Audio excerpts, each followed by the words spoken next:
Setiap kami Tuhan, ini kami semua Bapa. Kami buka hati dan pikiran kami tertuju kepada pemberitaan firman-Mu. Kami sambut berkat firman-Mu dengan segala ucapan syukur dalam nama Putra-Mu yang kudus, Yesus Kristus Tuhan dan Juru Selamat kami yang hidup. Kita yang percaya dan siap dengan firman Tuhan, sama-sama kita katakan amin. Haleluya. Silakan duduk kembali Bapak Ibu. Shalom bagi kita semuanya. Puji Tuhan untuk kebaikan Tuhan yang luar biasa. Tadi hari ini puji-pujiannya banyak kembali mengingatkan kita untuk supaya kita mewaspadai satu hal. Iblis itu juga terus bekerja dalam hidup kita untuk merongrong kita senantiasa. Ketika kita jatuh ke dalam dosa, ketika manusia jatuh ke dalam dosa, yang terjadi pada saat itu adalah iblis mulai menguasai dunia. Tanah tertutup, sulit untuk menghasilkan segala sesuatu. Iblis dikutuk, tempatnya sudah pasti neraka, dan itulah perjanjian yang terjadi dengan sendirinya, di mana saudara, bahwa saja iblis akan selalu mengacaukan apa yang mau menjadi rencana Tuhan bagi seluruh ciptaan. Sama seperti misalnya Bapak Ibu, kalau misalnya saya bawa berenang anak-anak ini, saya kadang-kadang biarkan dia berenang. Saya mau lihat kemampuannya seperti apa. Tetapi dia tidak akan pernah lepas dari pengawasan saya, di mana ketika dia kepayahan, ketika dia sudah mulai kewalahan, ketika dia sudah mulai tak berdaya, maka saya akan turun untuk menolong dia. Nah saudara, Natal, kalau tahun-tahun yang lalu kita ingat, ya kan Bapak Ibu, gereja baptis itu gerejanya boleh kecil, ya kan? Gereja baptis itu boleh budget Natalnya itu nggak pernah lewat dari 3 juta, itu belum pernah sejarahnya Bapak Ibu ya. Under 20 lah, under 2000 lah, selalu di bawah 2 juta lah selalu anggaran Natalnya, ya kan? Tapi mungkin gereja baptis ini lah yang mungkin kalau makanan Natalnya kita levelnya hebat, ya kan? 3 tahun yang lalu udah dapat makanan Natal, dikasih bolu gopher lagi, ya kan? Makanannya yang mahal punya dan sebagainya, karena ada hati yang memberikan bantuan buat kita. Natal identik, terpatron mungkin dari mulai kita kecil sampai dengan kita hari ini, terpatron mungkin Natal itu penuh dengan kemewahan, Natal penuh dengan glowing, Natal penuh dengan kilauan-kilauan, Natal penuh dengan baju-baju baru. Tapi tahun 2020 sesuatu yang luar biasa terjadi. Boro-boro merayakan Natal karena COVID-19, awal bulan sudah dihantam dengan banjir. Semua kita sibuk, semua kita begitu susah, apa-apapun begitu susah. Bapak Ibu, dan ini yang dilakukan oleh iblis. Iblis akan senantiasa menteror hidup kita. Dia akan membuat ketakutan demi ketakutan di dalam kita. Orang akan mulai frustasi karena kesusahan. Orang akan mulai gentar menghadapi kehidupan. Orang mulai lagi tidak damai hanya gara-gara penghasilan. Semua mulai geger, semua mulai panik, semua mulai takut karena itu. Dan itu yang iblis. Tapi hari ini kita mau belajar apa sesungguhnya hakikat Natal. Selama ini kita sudah dibuai dengan yang namanya kemewahan. Selama ini kita dibuai dengan yang namanya liburan. Selama ini kita dibuai dengan segala yang enak-enak. Tahun-tahun lalu masih ingat kita, ya kan? Udah sibuk kita memilih baju anak kita karena apa? Natal sekolah minggunya, Natal STM-nya.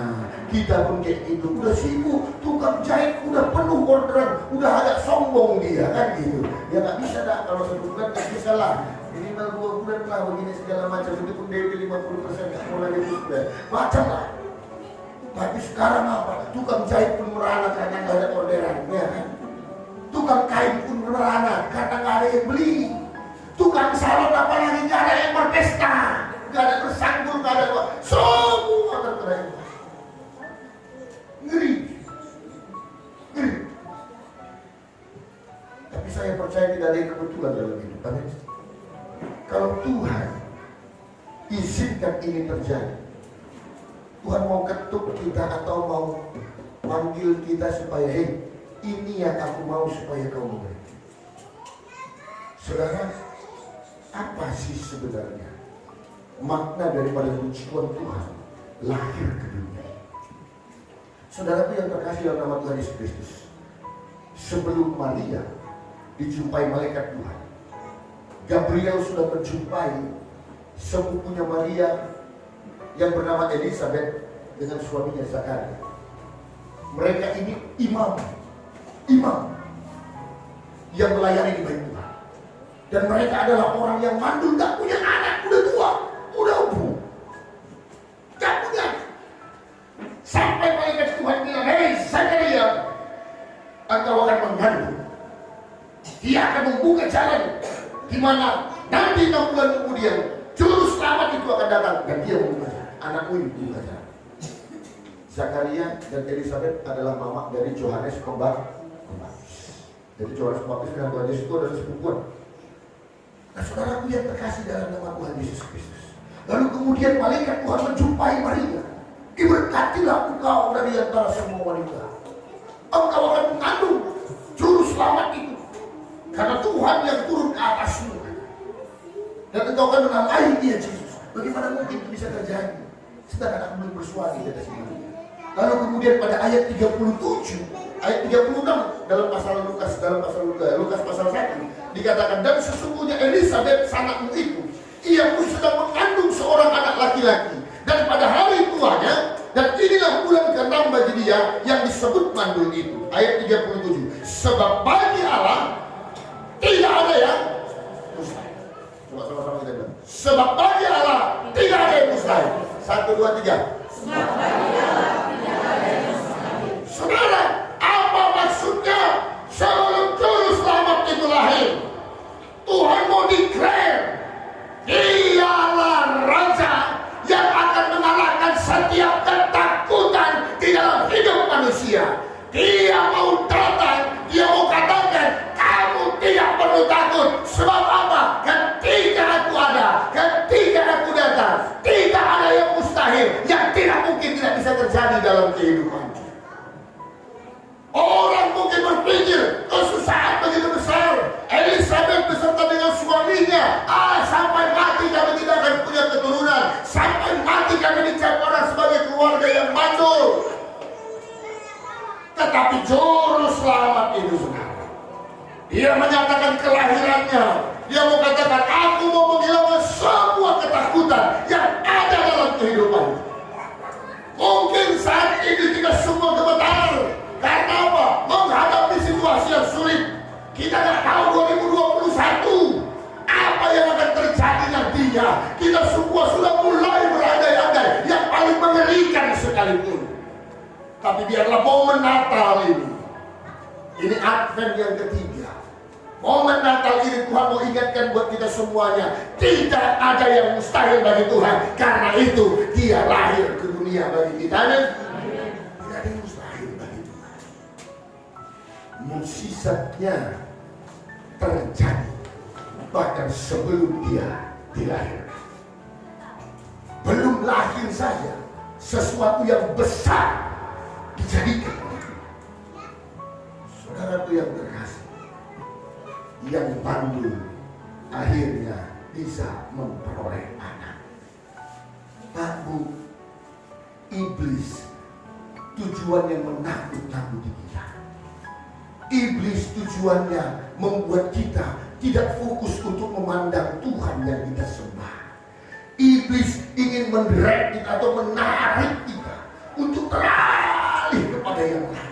Teralih, fokus kita tidak kepada Tuhan, tetapi kepada dunia ini. Sama seperti saudara, ketika bangsa Israel mau masuk ke tanah Kanaan, Musa bilang, intiplah dulu, intailah dulu. Bagaimana sebenarnya? Karena banyak orang Israel itu bertanya-tanya, gimana sih dalam perjanjian itu? Capek kali gitu sakit sejauh ini. Jangan-jangan nanti zoom kita dapat ini. Jangan. Kalau. Akhirnya Musa supaya menutup semua keraguan-keraguan itu. Ayo, 12 suku orang Israel. Kau pilih orang-orang yang terbaik dari masing-masing suku. Mewakili satu suku, satu orang. Awak. Mereka akan menjadi mata-mata atau pengintai untuk di luar masuk ke tanah Kanaan untuk menyaksikan seperti apa tanda perjanjian yang di depan mata kita. Akhirnya 12 orang terpilih, termasuk orang itu ada Joshua dan Kaleb. Mereka masuk ke tanah Kanaan. Berbulan-bulan mereka ada di sana. Lalu kemudian waktu itu mereka pulang kembali, mereka bawa bukti. Dipotong mereka pandan anggur. Ya kan? Dibawa mereka hasil-hasil tanah yang ada di sana. Dibawa sebagian sebagai bukti. Lalu kemudian ketika mereka sampai ke perkemahan orang Israel balik lagi. Kemudian apa itu? Berarti betul-betul tanah yang susah. Memang kalau Timur Tengah itu pasir, kuning semua. Tapi begitu masuk wilayah Israel, hijau semua, luar biasa. Saudaraku yang terkasih dalam nama Tuhan Yesus Kristus, tetapi tidak cukup sampai di situ. Cemana kata masyarakat Israel, kata orang-orang Israel. Memang tanah perjanjian itu berlimpah susu dan madunya. Tapi katanya, orang-orang yang tinggal di sana juga bukan orang-orang sembarangan. Raksasa yang tinggal di sana besar-besar badannya semua, kuat temboknya semua. Kalau kita masuk ke sana mati lagi. Diinjak lagi deh. Udah macam kecoak kita. Gak akan ada apa-apa, gak akan terlalu gitu, terlalu hebat, terlalu kuat orang. Saudara, ini yang jadi tujuan iblis. Akhirnya apa yang terjadi? Orang Israel mulai kasak kusuk. Waduh, kalau begitu tewas lagi dah. Aduh, kalau begitu sia-sialah tahun-tahun yang kita jalan. Aduh, kalau begitu ngapain lagi kita tinggalkan Mesir? Terjadilah pemberontakan di sana. Ini yang iblis mau, saudara. Iblis mau karena ketakutanmu. Akhirnya rumah tangga bercerai. Karena ketakutanmu, karena kekhawatiranmu, akhirnya apa? Gereja terpecah. Orang tidak lagi punya ketenangan. Semua dengan tensi yang tinggi. Itu yang iblis mau. Supaya akhirnya hidup manusia menjadi kacau. Dan Natal hari ini pesan Tuhan untuk kita semua. Jangan kau mau menjadi orang yang kacau. Amin. Jangan mau menjadi orang yang bimbang. Sebab ketika dia lahir, bahkan sebelum dia lahir, dia mau bilang tidak ada yang mustahil bagi Allah.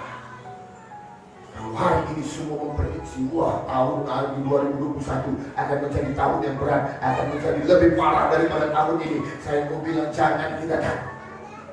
Orang boleh berkata apa, orang boleh memprediksi apa, tetapi bagi Allah tidak ada yang mustahil. Coba bilang kanan kiri, yang ada yang mustahil bagi Tuhan. Iya.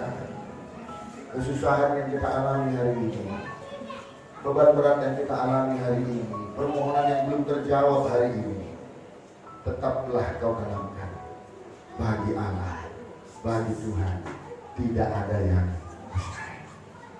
Lalu yang kedua, saudara, di dalam kelahiran Tuhan Yesus, apa yang mau dia sampaikan? Dia mau sampaikan ini yang harus jadi tujuan kita. Pak Bu, iblis itu selain tujuan yang menakut-nakuti, dia mau mengarahkan kita kepada sesuatu jalan yang salah. Jangan salah. Banyak orang kalau yang pakai narkoba, pecandu narkoba, kalau boleh ditanya, kau pakai narkoba mulai kapan? Apa tujuan kau pakai narkoba? Enggak, aku memang pengen pakai. Enggak ada. Semua katanya apa? Dari kawan. Kawannya yang nyoba-nyobanya karena ada kawan. Kan itu semua. Semua karena pengaruh orang lain. yang buruk, yang tidak baik. Nah, iblis selain daripada dia menakut-nakuti atau menteror manusia, ia juga sedang melakukan membuat manusia berjalan dalam jalan yang salah. Apa itu, saudara? Sistem dunia diciptakan oleh iblis. Apa sistemnya? Orang berlomba-lomba ingin mencari harta dunia. Orang berlomba-lomba mengejar yang namanya kehormatan dunia. Orang berlomba-lomba mengejar sesuatu yang ada di dunia, tetapi mengabaikan sesuatu masalah kekekalan.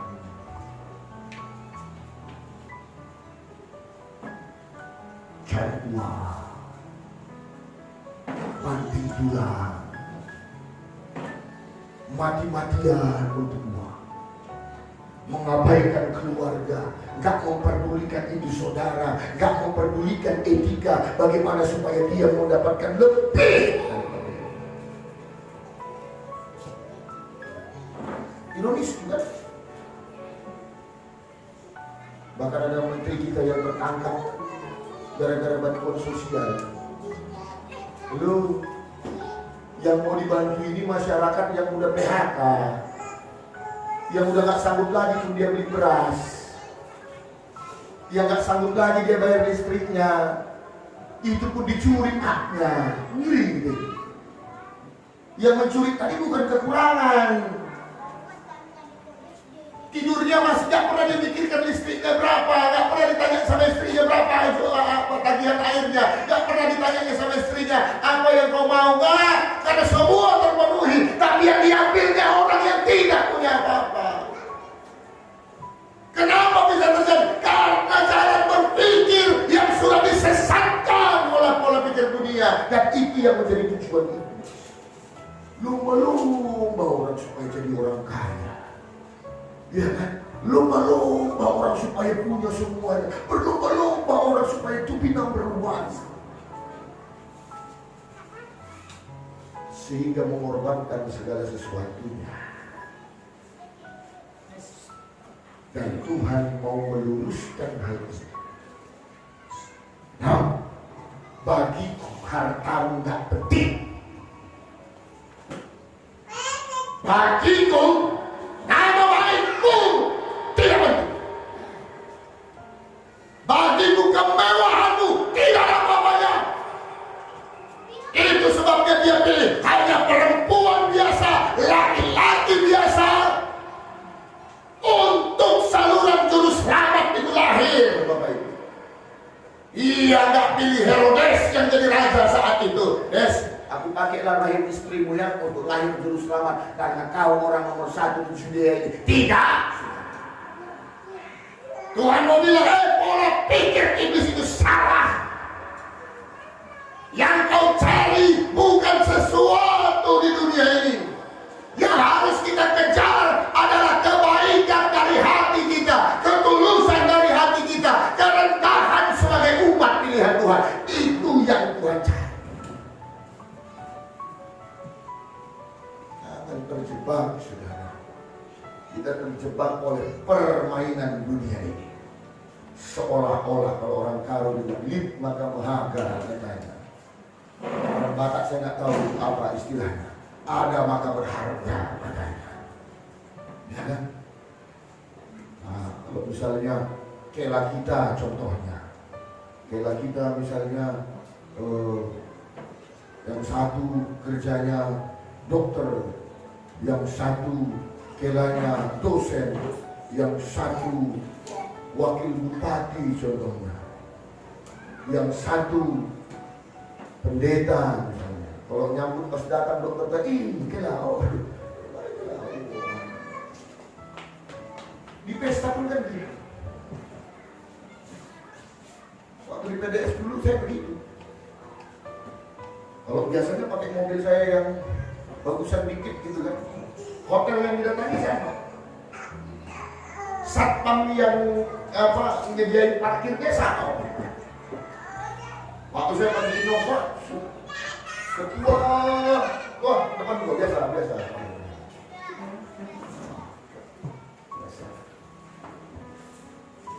Satu hari dipakai adik,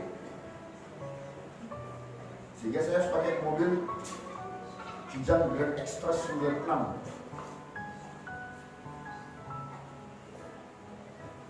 Ini nggak bisa dibuka, oridonya macet. Masuk ke hotel yang sana, dan saya lihat tukang parkirnya yang sana. Begitu dia lihat bentuk dan rupa mobil ini, belakangnya bos, belakangnya bos, udah ada nih bos, belakangnya.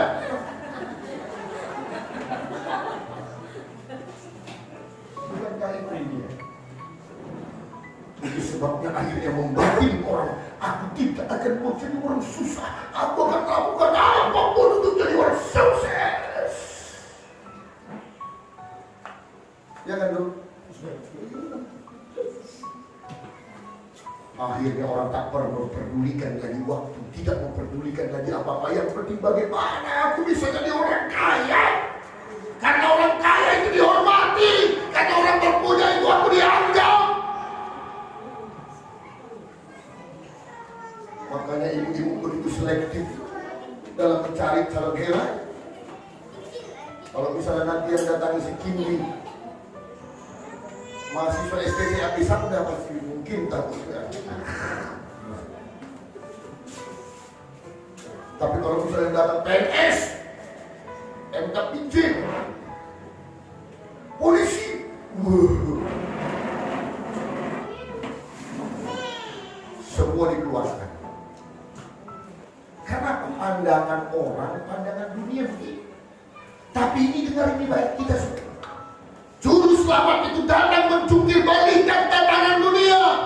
Bagiku tidak penting hartamu, bagiku tidak penting apa yang kau punya, bagiku apakah kau hamba yang benar-benar rendah hati, apakah kau orang yang benar-benar tulus di dalam menjalani kehidupan. Itu yang penting bagi Tuhan. Makanya dia pakai Maria, dia pakai Yusuf, yang hanya orang-orang desa biasa, bukan orang-orang yang punya BMW, bukan orang yang punya kontrak sampai 15. Nih, dia pakai orang yang punya kerendahan hati. Dia pakai orang yang hanya orang-orang biasa. Iblis mengaburkan tujuan kita, mengaburkan jalan kita sehingga kita jalan salah. Tuhan mau bilang, Daud, aku lahir ke dunia untuk mencungkil balikan tatanan iblis. Yang benar bukan mencari apa yang fana, tapi yang benar adalah mencari sesuatu yang bersifat kekekalan. Katakan amin. Dan kemudian yang terakhir, seperti tadi saya katakan, hanya orang yang ada yang dianggap oleh dunia. Dan Tuhan mau mencungkil baliknya. Tuhan pakai para gembala. Saya ingat waktu kami baru nikah, mau nikah sama ibu, saya tak undangannya sudah jadi. Jadi undangannya dua versi. Ada undangan yang mahal, yang lux dia. Ada undangan yang adat, yang biasa-biasa. Ada yang nggak pakai undangan, cuma tahu aja datang dulu. Jadi gitu. Siapa yang paling layak untuk dapatkan undangan yang mewah? Karena harga undangannya juga nggak kurang. Harga berapa tuh? 25.000 betul. 8.000 dia mahal. Dia mahal. Dia udah lipat ini. Lah, masuk 8.000. Itu yang undangan ada tuh. Kira-kira gitu lah, aja macam dulu ya. Yang pertama ditulis, kalau saya, pas jaka saya dan, bangunannya, Togasian itu Pak Togasian, Pak Marasani Basri, anggota-anggota Dewan dari Partai Damai Sejahtera, karena saya bernaung dulu. Mereka yang layak dapat yang mahal ini. Pikiran saya. Dan kita semua pasti begitu. Iya kan? Kalau kita membagikan undangan, pasti orang-orang yang top yang dapat undangan yang terbaik dan terlurus. Karena apa? Bagi kita, dia orang penting. Bagi kita, dia orang berharga. dia spesial. Kalau dia datang, luar biasa spesial ya. Itu makanya kita kasih penghormatan yang besar. Kan gitu. Saya mau bilang, Yesus lahir, undangan yang pertama, yang paling lux, yang paling hebat, ditujukan sama siapa? Para gembala. Orang yang pertama sekali yang dapat first invitation, undangan yang pertama adalah para gembala. Orang yang miskin, menjaga pilihan, itu pun bukan punyanya, hanya orang upahan dia. Tapi mereka yang dapat kehormatan, undangan coy, dikasih Tuhan buat dia. Malaikat yang datang dan malaikat yang bernyanyi-nyanyi di hadapan mereka. Inilah tandanya bagimu, kau akan menjumpai anak di dalam palungan yang terbungkus dengan kain lampin. Saudaraku yang terkasih, artinya apa? Yang kedua, yang ketiga Tuhan mau katakan, bahwa engkau tidak akan pernah diabaikan oleh Tuhan, karena engkau dan saya orang-orang yang berharga di hadapan Tuhan. Amin. Ini luar biasanya kita. Ini kesenangan buat kita. Betapa kita berharga di hadapan Tuhan. Betapa kita luar biasa di hadapan Tuhan. Betul-betul enak kita punya Tuhan. Dihargai dan kita luar biasa. Mungkin family udah gak mau lagi ngasih undangan sama lu. Ya kan? Karena kalau kau datang banyak kali bawa orang-orang lu. Bawa cucu lah, bawa anak, bawa ibu, bawa tetangga lagi. Yang dikasih cuma 20.000 ya kan? Udah banyak orang mungkin. Ini manusia apa gitu kan? Atau SPM pun udah lah. Kalau inang itu gak ada kita apa ya, banyak kali kasih rombongannya. Kita tiap pandang orang rendah, kita diukur orang, dijengkal orang. Alah seberapa, alah kayak mana sih, alah udah janda, alah gitu semua orang.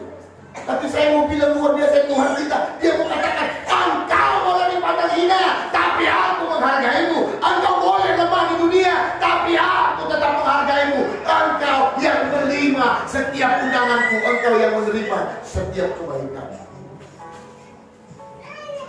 Saudara, itu yang luar biasa dari Tuhan kita. Itu yang hebat dari Tuhan kita. Kalau kita dari sayang Tuhan, masihkah kita takut Bapak Ibu? Enggak. Kalau udah disayang Tuhan gak perlu takut, pasti dipelihara olehnya, amin. Pasti akan dilindunginya, pasti akan didekapnya. Itu yang akan dilakukan Tuhan dalam hidup kita. So Bapak Ibu, di Advent yang ketiga ini pesan Tuhan buat kita semuanya. Tuhan mau supaya kita tidak menjadi kalah akan situasi yang terjadi. Sebab dia lahir ke dunia, dia mau bilang sama kita, gak perlu takut akan apapun yang ada di depanmu, akan doa yang belum dijawab, sebab bagiku tidak ada yang mustahil. Dan kau jangan terjebak untuk mencari segala sesuatu yang bersifat fana. Yang aku mau adalah hati yang rendah hati dan ketulusan, itu yang aku cari. Lalu kemudian yang Tuhan sampaikan buat kita semuanya juga adalah supaya dalam Natal ini kau tahu engkau berharga di hadapan Tuhan. Engkau tidak akan membiarkan pemeliharaannya akan tetap ada di dalam kehidupan. Kalau kau mengimani hal itu, maka percayalah, kita akan menuai segala kebaikan Tuhan yang luar biasa. Firman-Nya tergenapi semua di dalam kehidupan kita. Amin. Kita bersatu di dalam Tuhan. Terima kasih Bapa kami yang baik. Terima kasihlah kami yang hidup.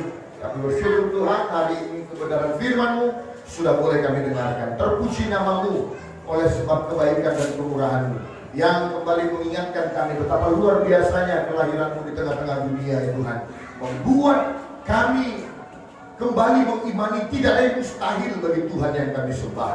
Engkau mengajarkan supaya kami tidak terpengaruh oleh dunia, tetapi kami tertuju hanya kepada kehendak Tuhan, menjadi hamba yang rendah hati dan yang tulus hatinya. Terima kasih Tuhan, karena hari ini Tuhan sudah memesankan kepada kami supaya kami Bapa menjadi orang-orang yang mengimani betapa berharganya kami di hadapan-Mu, betapa Engkau mengasihi hidup kami, betapa Engkau menghargai semua kami. Terima kasih Tuhan Yesus. Dunia boleh memandang kami rendah, dunia boleh memandang kami tiada, tetapi kami punya Bapa yang mengasihi, menghargai kami dengan luar biasa. Bapa di dalam surga, ajar kami Tuhan untuk melihat segala sesuatu yang terjadi di sekeliling kami ini. Semua begitu mengerikan, semua begitu penuh ketidakpastian. Tetapi hari ini kami percaya tidak ada yang mustahil bagi Tuhan yang kami sembah. Semua yang baik mampu dijadikan Tuhan di dalam hidup kami. Terima kasih Tuhan Yesus. Terima kasih Roh Kudus. Kuatkan, teguhkan hati kami. Mampukan kami untuk terus memandang hanya kepada Engkau saja. Ini doa kami Tuhan, dan kami akhiri memberikan firman-Mu pada siang ini. Dalam nama Putra-Mu yang kudus, Yesus Kristus, Tuhan dan Juru Selamat kami yang hidup. Kita yang percaya dan diberkati Tuhan, sama-sama kita katakan amin. Berikan kemuliaan bagi Allah kita.